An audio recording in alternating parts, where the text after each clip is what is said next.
There was a loved man named Odysseus, who was so readably insidious, but if readers had read him much deeper and shed him of skin, they'd find guile grows insidious. To me, the big question of this book is, how does Odysseus retain his integrity with so much deception? It truly is like a godlike feat, because in reality, if you introduce deception into your life, then it will start crumbling your life down at the foundations. I mean, who will trust you? Your word loses its value.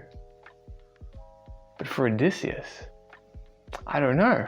Now I finished the Odyssey maybe 2 days ago, and I've been trying to figure out my opinion on it, because I feel like I've overdosed so much on poetry that reading the poetry of the Odyssey, I was unable to get my poetic high. Now I believe, as Bloom pointed out, strangeness is one of the features that make great works great. You know, they're not something we're used to in the everyday. And what this translation of the Odyssey doesn't bring me is strangeness. And in fact, there's more than a handful of cliches in linguistic figuration, which is like a big no-no, I would think, right? Now, I'm being inconsiderately harsh. This is a very good book, don't get me wrong. And this is also an extremely easy book, in terms of language at least. I mean, you can interpret and dive deep into the meaning of actions for a whole millennia of scholarly tradition. In fact, the only difficulty for this book for the regular reader would be getting into the poetic groove of things, the poetic rhythm. So I guess that's like 1 out of 5 in terms of difficulty. Let's add that for a new score. And of course, the title, The Odyssey, means the story of Odysseus. But the interesting thing here is that, as I found in the glossary, Odysseus is named by his uncle, I believe, Autolycus. Now, Autolycus names Odysseus after the way that he himself has been treating people in the world up to that point, and he says that he has odussomenos, many men and women, which apparently means having dealt harshly with or caused pain to many men and women. So Odysseus means to cause pain or to deal harshly. And so with all the sufferings that Odysseus himself takes on, he also brings much suffering inadvertently and voluntarily to the many people around him, his friends and enemies. And so that means the title of the book, in a poetic sense, also means the story of causing pain, which I absolutely love. This is going to be like a perfect title, definitely a 5, because, you know, we use the term Odyssey to mean a very long journey, but the subtext of the title means to cause pain, the story of causing pain. And so it points out that every long journey we take in life also causes pain for someone else. Now, there's a lot of ways to interpret that, but it really makes you think of the other side of things. Now, this book is divided into 24 books and has a kind of interesting structure, because we have, as scholars have pointed out, you can also further divide this into 3 sections: the Telemachy, or the story of Telemachos, the Apologoi, or the story within a story,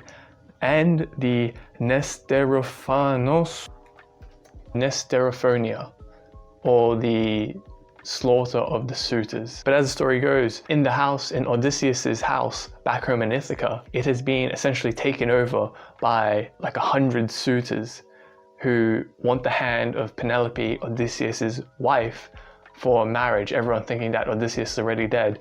And Telemachos has so much bitter anger and resentment for these suitors who are eating all of his patrimony, basically. And so we get this immediate juxtaposition with the anger of Telemachos with the anger of Achilles from the Iliad.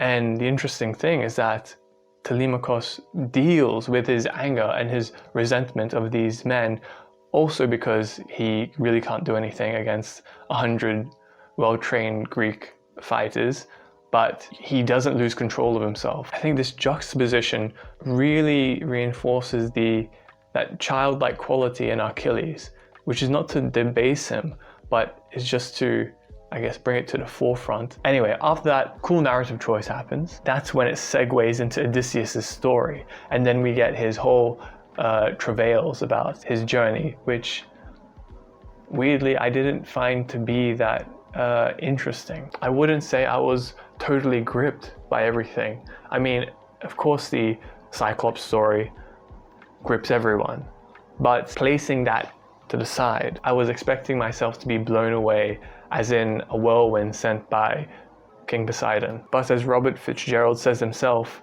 in the postscript, you know, if you want the aesthetic experience, you have to learn ancient Greek yourself and read the original, which is like, come on, man. Who's got that time?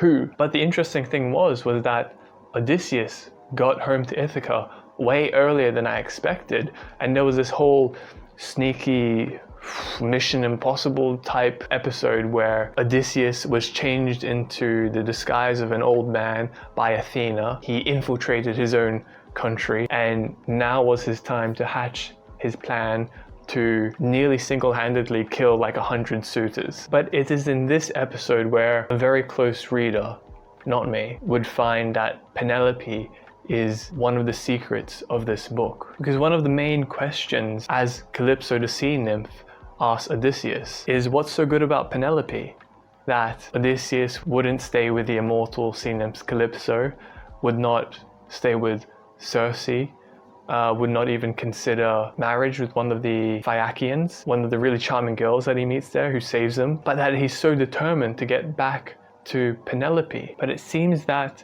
Penelope is the secondary Odysseus to this story, whereas we follow Odysseus going this way, and Penelope is the second Odysseus coming this way in a sense, who we don't get a full view into her mind. And what I mean by this is that when Odysseus, disguised as an old beggar, first comes back home, it isn't made clear if Penelope recognizes in the beggar Odysseus at all. And even before that, his old hunting dog recognizes him when he comes home. But it's never let on what state of mind Penelope is in. Does she think this beggar is just a complete stranger? Or is it, say, someone who reminds her of Odysseus and she's keeping that to herself? Or is she hoping it to be Odysseus? Because after Odysseus turns back into himself, Penelope doesn't go straight back to Odysseus. They sit looking at each other for a very long time from across the room. And Penelope says to Telemachus that there are secret signs that they can see each other by and know each other to be the true selves they are without having to talk. And if that's true, that means Penelope would have been picking up on those signals when she first saw the beggar. So the proof of this is that it is only upon meeting the beggar that she devises the archery game to re-imitate the great archery feat that Odysseus used to perform, shooting an arrow through the whole of like 9 axe heads or something. And a little bit of spoilers, but she says whoever wins the archery game can become the wife of Penelope, the husband of Penelope, which is really weird because for 4 years she's been holding out on waiting for Odysseus and keeping the suitors back by all these tricks and means that are Odyssean like themselves. And all of a sudden she meets the beggar and she says, okay, tomorrow we're holding the archery game, who's going to become my husband. What? And so either you can take the perspective that she's completely insane or that she's as Odyssean-like as Odysseus, which I believe to be the truth. We just don't get the glimpse into her mind as we do into Odysseus because this is Odysseus's book and it's much cooler to have her as a secret mirror Odysseus that if you want to find a secret, you can go and look yourself by close reading or having a really good postscript by Robert Fitzgerald. And so it seems to me the crown jewel of this poem is the ideal feminine, which is Penelope. And set against this from the very start is the death of Agamemnon at the hands of Clytemnestra and Antinous, Aegisthus. But the infidelity and unfaithfulness of Clytemnestra is thematically opposed with the fidelity and just all-round goodness of Penelope. Now when it comes to book 24, we get this really cool narrative ingenuity that it starts off somewhere in the underworld, maybe in Erebos, and we're with Achilles and Agamemnon. So in some sense, we here in this last book, we're getting both poems, the Iliad and the Odyssey, wrapped up at once, because the Iliad finishes with the burial of Hector, and we don't really get closure with the heroes that we've been through the war with, especially Achilles. And so here in the Odyssey, we get this conversation between Achilles and Agamemnon about how they died. And also at this point, they're both reconciled with one another, which is also nice to see. But it is at this point that Agamemnon ties the thematic knot, as was first tied at the start, that he was killed by his unfaithful wife Clytemnestra, who was just generally a bad person, it seems. And it is at this point that the full meaning, you might say, of the Odyssey comes out, that it is worth traveling and suffering through 10 years just to get back home to a woman like Penelope, the ideal feminine, that a woman like her is worth all that Odysseus went through. Now, what can a reader learn from the Odyssey other than the mastery of deception? But one must note that Odysseus is practically never on his homeland, or never at home, not until he's killed all the suitors. So there might be a justification for the use of deception when one is in danger all the time from the elements and the men and the gods. Then again, is Odysseus a good person? I'm not sure. He seems beyond measures of goodness, but I myself don't know how to justify the use of deception in my life. That's a hard one. Other than this, there's many wise nuggets throughout the book. One of the ones I did like, that was repeated a number of times by different characters, is empty words are evil. It really splits a line between deception and lying. Lying, you might say, is empty words, which are evil. Deception, however, can be used for storytelling to get to a deeper truth that cannot be approached in regular conversation. And this is exactly why Odysseus is such a good storyteller, and why so many people compare him to a poet. And that's the thing a writer can learn from this book, is that there is some skill at deception required for writing a good story, as is exemplified for the few books when Odysseus himself becomes the narrator, when he narrates to, I think, the Phaeacians about his past adventures before Calypso, and that's when you get the Cyclops and Circe story. Now, onto the technical aspects of Fitzgerald's translation. The book is mainly centered around iambic pentameter and loose, but not as loose as Latimer's, of course. We get maybe a post-romantic looseness, you might say, but we also get trochaic pentameter, and also lines shortened down to 8 syllables or 6 syllables, or in some cases 4 syllables. And this really gives the sense of drive and rhythm that I was missing, so dearly missing, on Latimer's translation of the Iliad. I really think this hammers home, for lack of a better term, the nobility of the poetry. And Fitzgerald is also, a master at phonetic play. There is very fitting use of alliteration, assonance. There's also some really delicious uniquenesses that Hermes always speaks in rhyme. And we have these moments, as when the sirens were singing, instead of pentameter we start getting lyric verse of, I think, something around 3 beats per line. Well, the question of authorship is one I don't really care about, but Harold Bloom has suggested that the Iliad might be written by a woman because of how sophisticated the irony in the Odyssey is. And that is one of the shining achievements of the Odyssey, is that it triples the irony than what was in the Iliad, because you might say the Iliad was a poem of force, and now the Odyssey is a poem of irony, especially with Odysseus being so deceptive with everything he says. Anyway, we'll talk more about irony later, but is there a lot to be jealous about in Fitzgerald's writing? No, I don't think so. I'm at a 2. Hey, he's good, but hey, I'm good as well. I might say I'm not that fond of the way he changed up from iambic to trochaic. I mean, that's completely fine to do, but the ways in which he went about it didn't justify it enough for me. Anyway, finally, The moment of beauty. Oh, this is taking way too long. It comes in book 21, and this is the moment that Odysseus gets his hands on his old bow again. And just before this, many of the suitors have tried to string the bow, just string the bow, and they can't do it. And they've even made a fire and got wax to try and bend it even more so they can string the bow, but no one can seem to do it, even the two head suitors, Antinous and Eurymanos something. And so at this point, Telemachus has said, yo, give it to the old beggar, let him try it out. And everyone said, no, don't do that, because they're insecure basically. But in the end, he finally gets his hands on it. And well, we get this lovely passage. And it starts off with a very inadvertently ironical remark from one of the suitors. And one disdainful suitor added this: may his fortune grow an inch for every inch he bends it.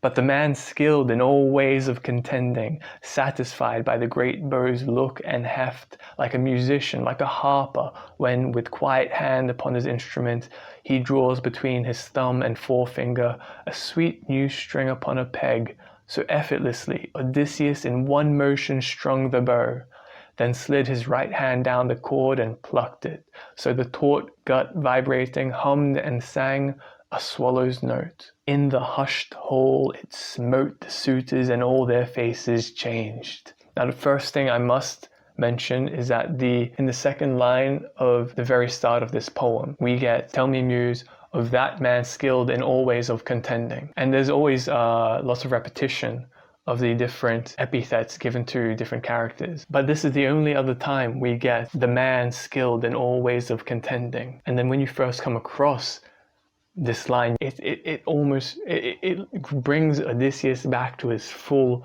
might.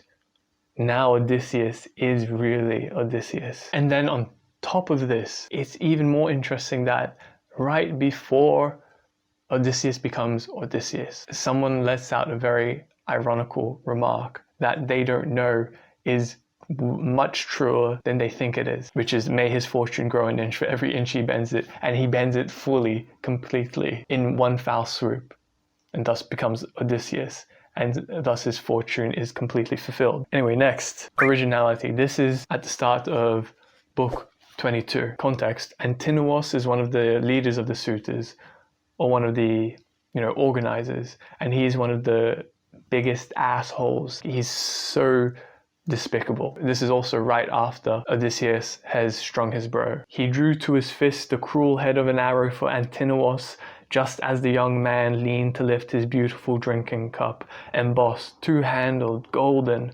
The cup was in his fingers, the wine was even at his lips. And did he dream of death? How could he? In that revelry amid his throng of friends, who would imagine a single foe, though a strong foe indeed, could dare to bring death's pain on him and darkness on his eyes? Odysseus's arrow hit him under the chin and punched up to the feathers through his throat. The change from heptameter to pentameter with the line, Odysseus's arrow hit him under the chin, is itself like the letting go of a bowstring, and is surprisingly violent as well, because this book, for the most part, is surprisingly non-violent, especially when compared to the Iliad. But at the commencement of this book, with this act of violence, we get the Iliad brought in microcosm inside of this chapter. Anyway, last of all, the moment of wisdom, book 18, is when Odysseus is still disguised as a beggar, and he sees one of the men of the suitors is not such a bad guy, and he wants to try and persuade him to leave the suitors, because Odysseus has already made his mind up that he's going to kill all of the suitors. And so Odysseus says, of mortal creatures, all that breathe and move, earth bears none frailer than mankind. What man believes in woe to come, so long as valor and tough knees are supplied him by the gods? But when the gods in bliss bring miseries on, then willy-nilly, blindly he endures. Our minds are as the days are, dark or bright, blown over by the Father of gods and men. Now this is as true then as it is now. And I mean, when I first read this, I completely saw myself in this. Because I mean, what man does believe in woe to come, so long as valor and tough knees are supplied him by the gods. I mean, no one looks ahead and believes in woe to come unless you are a depressive. And that last sentence, our minds are as the days are, dark or bright, blown over by the Father of gods and men. It reminds me of Keats's The Four Seasons of Man, that our mood is like the seasons, and sometimes our minds are like summer and sometimes they're like winter, and we're not completely sure why. Anyway, parts worth memorizing?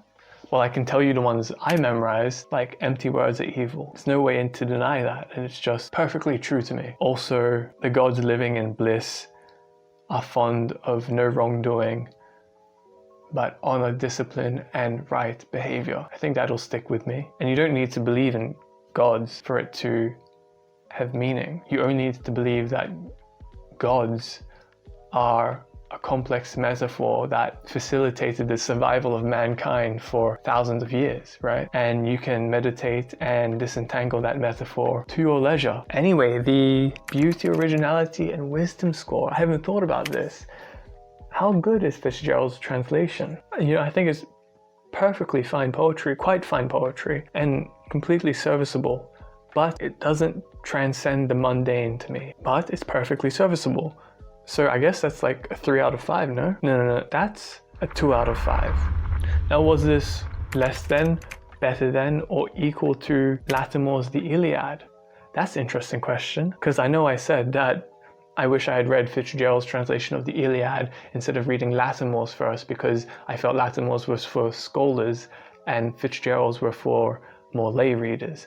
But now, having read a Fitzgerald translation of the Odyssey, I'd have to say it's equal to, honestly, because I feel like I did undervalue Latimore's translation previously. Well, I guess that's it. Like, subscribe if you want, if you like books, I don't know. Follow me on Instagram if you want an archive of limericks. And the next book we're reading is Hesiod's Works and Days and Theogony. Better get to it then, right? Shit, man.